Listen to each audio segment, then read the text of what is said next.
राधे राधे। कैसे हैं आप सब? स्वागत है आपका अपने यूट्यूब चैनल पर। हर रोज़ हमारी वीडियो पाने के लिए चैनल को सब्सक्राइब करें, वीडियो पे लाइक करें और कमेंट करें। तो सुनिए भागवत गीता के अगले श्लोक। ज्ञेय है स नित्य सन्यासी यो न द्वेष्टि न कांक्षति निर्द्वंद्वो ही महाबाहो सुखम बंधवात परमुच्यते। अर्थात जो पुरुष न तो कर्म फलों से घृणा करता और न कर्म फल की इच्छा करता है वह नित्य सन्यासी जाना जाता है। हे महाबाहु अर्जुन, ऐसा मनुष्य समस्त द्वंद्वों से रहित होकर भव बंधन को पार कर पूर्णतया मुक्त हो जाता है। पूर्णतया कृष्ण भावना भावित पुरुष नित्य सन्यासी है, क्योंकि वह अपने कर्म फल से न तो घृणा करता है और न ही उसकी आकांक्षा करता है। ऐसा सन्यासी भगवान की दिव्य प्रेमा भक्ति के परायण होकर पूर्व ज्ञानी होता है, क्योंकि वह कृष्ण के साथ अपनी स्वाभाविक स्थिति को जानता है। वह भली भांति जानता रहता है कि कृष्ण पूर्ण है और वह स्वयं अंश मात्र है। ऐसा ज्ञान पूर्ण होता है क्योंकि यह गुणात्मक और सकारात्मक रूप से सही है। कृष्ण तादात्म्य की भावना भ्रांत है, क्योंकि अंशी के तुल्य नहीं हो सकता। यह ज्ञान की एकता गुणों की मात्रा की सही दिव्य ज्ञान है, जिससे मनुष्य अपने आप में पूर्ण बनता है, जिसे न तो किसी वस्तु की आकांक्षा रहती है न किसी का शोक। उसके मन में किसी प्रकार का छल कपट नहीं रहता, क्योंकि वह जो कुछ भी करता है कृष्ण के लिए करता है। इस प्रकार छल कपट से रहित होकर वह इस भौतिक जगत से भी मुक्त हो जाता है। अगला श्लोक। सांख्य योगो पर्थक बाला परद्वंदति न पंडितः एकमप्यास्थित सम्यु गुभ्योर्वर्धिन्ते फलम। अर्थात अज्ञानी ही भक्ति को भौतिक जगत के विश्लेषण अध्ययन से भिन्न कहते हैं। जो वस्तुतः ज्ञानी है वे कहते हैं कि जो इनमें से किसी एक मार्ग का भली भांति अनुसरण करता है वह दोनों के फल प्राप्त कर लेता है। भौतिक जगत के विश्लेषण अध्ययन का उद्देश्य आत्मा को प्राप्त करना है। भौतिक जगत की आत्मा विष्णु या परमात्मा है।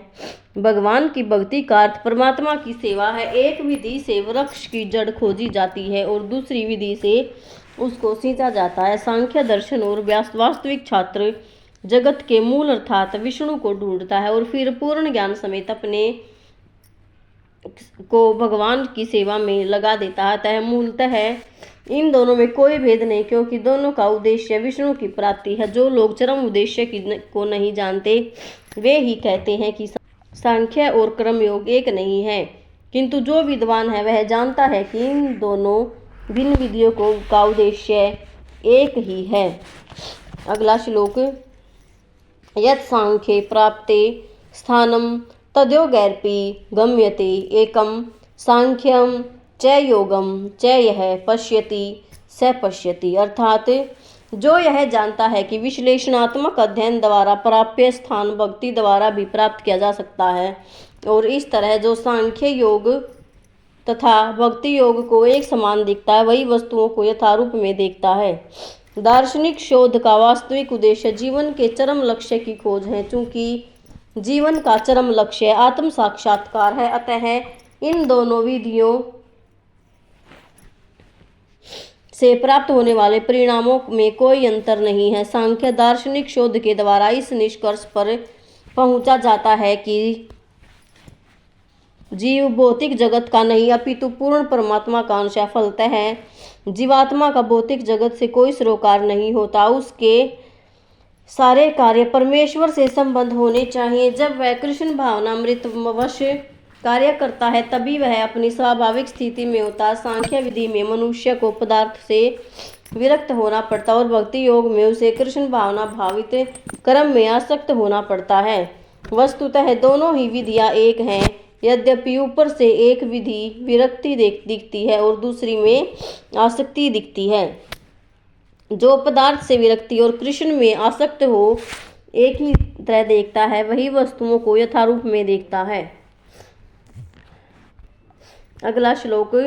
संन्यास्तु महाबाहो दुःखमास्पु योगतः योग युक्तो मुनिर्ब्रह्मा न चिरणोधि गच्छति, अर्थात भक्ति में लगे बिना केवल समस्त कर्मों का परित्याग करने से कोई सुखी नहीं बन सकता, परंतु भक्ति में लगा हुआ विचारवान व्यक्ति शीघ्र ही परमेश्वर को प्राप्त कर लेता है। सन्यासी दो प्रकार के होते हैं। मायावादी सन्यासी सांख्य दर्शन के अध्ययन में लगे रहते हैं और वैष्णव सन्यासी वेदांत सूत्रों के यथार्थ भाष्य भागवत दर्शन के अध्ययन में लगे रहते हैं।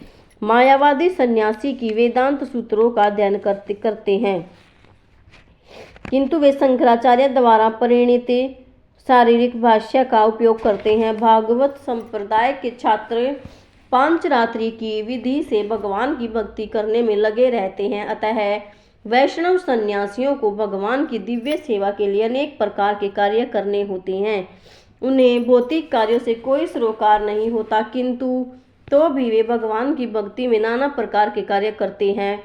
किंतु मायावादी सन्यासी जो सांख्य में वेदांत के अध्ययन चिंतन में लगे रहते हैं, वे भगवान की दिव्य भक्ति का आनंद नहीं उठा पाते, चूंकि उनका अध्ययन अत्यंत जटिल हो जाता है।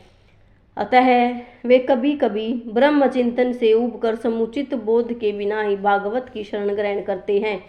फलस्वरूप श्रीमद् भागवत का भी अध्ययन उनके लिए कष्टकर होता है। मायावादी सन्यासियों का शुष्क चिंतन और कृत्रिम साधनों से निर्विशेष विवेचना उनके लिए व्यर्थ होती है। भक्ति में लगे हुए वैष्णव सन्यासी अपने दिव्य कर्मों को करते हुए प्रसन्न रहते हैं और यह भी निश्चित रहता है कि वे भगवत धाम को प्राप्त करते हैं। मायावादी सन्यासी कभी कभी आत्म साक्षात्कार के पथ से नीचे गिर जाते हैं और फिर से समाज सेवा परोपकार जैसे भौतिक कर्म में प्रवृत्त होते हैं। अतः निष्कर्ष यह निकला कि कृष्ण भावनामृत के कार्यों में लगे रहने वाले लोग ब्रह्मा अब्रह्मा विषयक साधारण चिंतन में लगे सन्यासियों से श्रेष्ठ हैं, यद्यपि वे भी अनेक जन्मों के बाद कृष्ण भावना भावित हो जाते हैं। योग युक्तो विशुद्धात्मा विजयात्मा जितेंद्रिय सर्वभूतात्मा कुर्वन्ति न विलिप्यते, अर्थात जो भक्ति भाव से कर्म करता है, जो विशुद्ध आत्मा है और अपने मन तथा इंद्रियों को वश में रखता है, वह सबों को प्रिय होता है, सभी लोग उसे प्रिय होते हैं। ऐसा व्यक्ति कर्म करता हुआ भी कभी नहीं बंधता। जो कृष्ण भावनामृत के कारण मुक्ति पथ पर है, वह प्रत्येक जीव को प्रिय होता है और प्रत्येक जीव उसके लिए प्यारा है।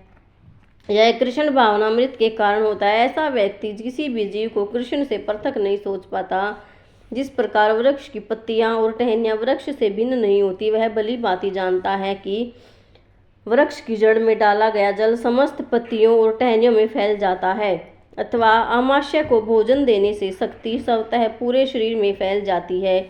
क्योंकि कृष्ण भावनामृत में कर्म करने वाला सबों का दास होता है और वह हर एक को प्रिय होता है। चूंकि प्रत्येक व्यक्ति उसके कर्म से प्रसन्न रहता है, अतः उसकी चेतना शुद्ध रहती है। चूंकि उसकी चेतना शुद्ध रहती है, अतः उसका मन पूर्णतः नियंत्रण में रहता है। मन के नियंत्रित होने से उसकी इंद्रियां संयमित रहती हैं।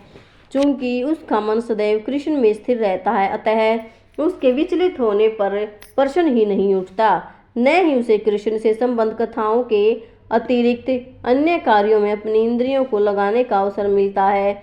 वह कृष्ण कथा के अतिरिक्त और कुछ नहीं चाहता। वह कृष्ण को अर्पित किए हुए भोजन के अतिरिक्त अन्य कुछ नहीं खाना चाहता और न ऐसे किसी स्थान में जाने की इच्छा रखता है जहाँ कृष्ण संबंधी कार्य न होता हो। अतः उसकी इंद्रियां वश में रहती हैं। ऐसा व्यक्ति जिसकी इंद्रियां संयमित हो, वह किसी प्रकार के अपराध नहीं कर सकता। इस पर कोई यह प्रश्न कर सकता है, तो फिर अर्जुन अन्यों के प्रति युद्ध में आक्रामक क्यों था?